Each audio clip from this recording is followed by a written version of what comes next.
Buonasera a tutti, benvenuti al nostro appuntamento del lunedì con la nutrizionista risponde.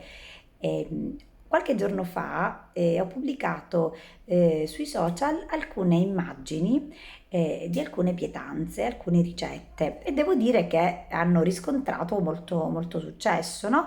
Io l'ho fatto effettivamente con uno scopo ben preciso, dare qualche idea soprattutto alle persone che devono pranzare in ufficio, no? E quindi affinché questa routine non diventi triste, magari con il solito panino, con il tramezzino chiamato dal bar, ho pensato che magari si poteva rendere la cosa più fantasiosa.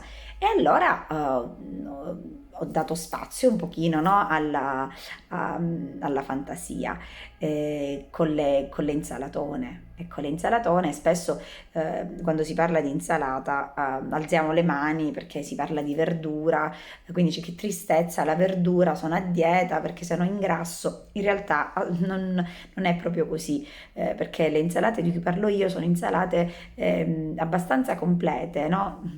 Per esempio l'insalata di patate col salmone affumicato e le olive, che ho pubblicato qualche giorno fa, ha riscontrato tanto successo. Oppure l'insalatona con il tonno, i pomodori, con le uova e le olive, è molto buona, no? C'è sempre come base la verdura, poi una parte proteica, no? Quindi del pomodoro, delle uova, del salmone, del pollo grigliato, la mozzarella per esempio, oppure del pesce, anche del merluzzo, no?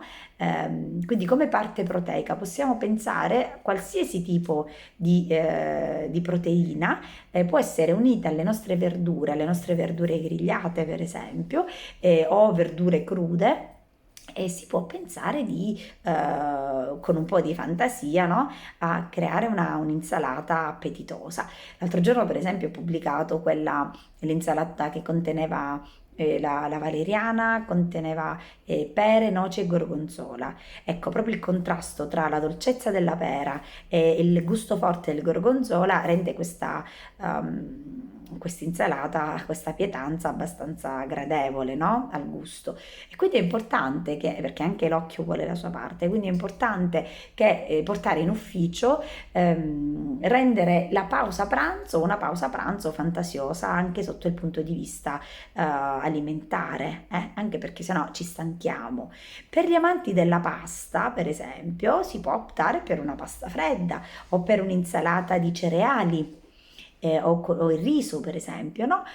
Quindi aggiungere tutte le verdure che ci piacciono alla nostra pasta, aggiungere una quota proteica che può essere la mozzarella, può essere il tonno, e quindi fare un primo freddo. Quindi questa può essere un'altra buona alternativa. Ancora riscontrano molto successo le uova, soprattutto sotto forma di frittata o di omelette. Quindi si può pensare la frittata sotto con tutto quello che ci può piacere, no? Non so, le verdure, per esempio, le zucchine, gli spinaci, la mozzarella. Si può pensare quindi di portare in ufficio una frittata con delle verdure, del pane tostato o ancora degli snack come per esempio i Vasa integrali, no? Che sono questi crackers integrali col sesamo sopra, che accompagnano i nostri piatti freddi soprattutto, e quindi le frittate in tutte le salse. Ecco, si può pensare di fare fare la frittata al forno o semplicemente con un filino di olio. Quindi ungendo la padella antiaderente. E ancora, oltre alle insalate, alle paste fredde e alle frittate, si può pensare alle polpette. Ci sono tantissime polpette vegetali che si possono fare, no?